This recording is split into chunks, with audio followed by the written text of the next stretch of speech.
প্রিয় কৃষি উদ্যোক্তা, কেমন আছেন সবাই?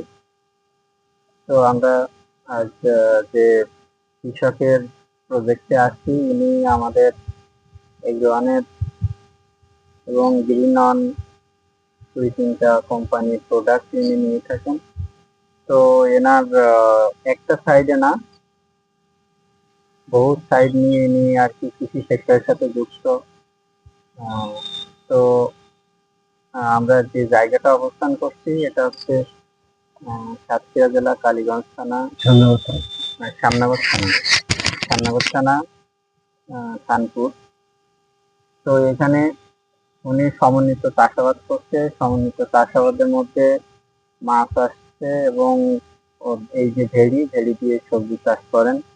তো তানার মুখ থেকে আমরা শুনবো এই কৃষি সেক্টরে এসে তানার সফলতার গল্পগুলো এবং অগ্রিম চাষাবাদ করে তিনি কিভাবে লাভবান হচ্ছেন, এবং আমরা তার সফলতা দেখে কৃষক কিভাবে উদ্বুদ্ধ হচ্ছে সেটা তানার মুখ থেকে শুনবো। তো প্রথমে তানার পরিচয়টা আমরা জেনে নিই। কেমন আছেন? ভালো আছি। আপনার নামটা বলুন। মোহাম্মদ আব্দুল গফুর। তো আপনি যে চাষাবাদ গুলা করছেন বা যে সমন্বিতভাবে মাছ চাষ করছেন, এইটা কত বিঘা জায়গার উপরে এই চাষাবাদটা? 10 বিঘা জায়গা। তো এইটা প্রাথমিক পর্যায়ে একটা তরুণ উদ্যোক্তা বা যারা পড়াশোনার পাশাপাশি বা পড়াশোনা শেষ করে যারা, তো অনেকে যারা চাকরি বাকরি হয় না, তারা যদি এই কৃষি সেক্টরে আসতে চায়, তো তারা প্রাথমিক স্টেপে কি করবে? আপনি যেভাবে শুরু করছেন সেটা একটু বলেন দেখি।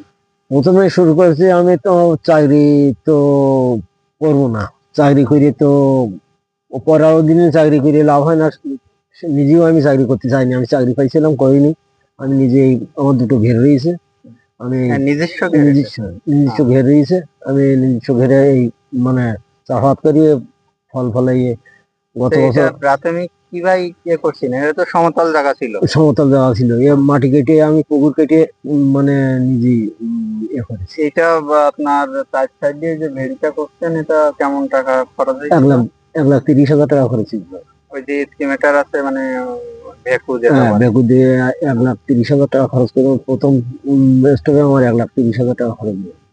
তো তারপরে এই যে ভেড়ি করে প্রথম বছরে কি সবজি লাগাতে পারছিলেন? প্রথম বছরের তে সবজি আর মাছ কি কি মাছ চাষাবাদ আমি করছিলেন? রুই, কাতলা, মৃগেল, এই তিনটি সিলভার। তা এটা কি আপনার এই মাছগুলাও কি এক বছরে উঠান না? 1 বছরে উঠাই, আর এবার ডিম দেয় সেবার 2 বছরে উঠাই। দু আর বছরে এক উঠান? সাইডে ভাঙানোর চাষ করি। তো এটা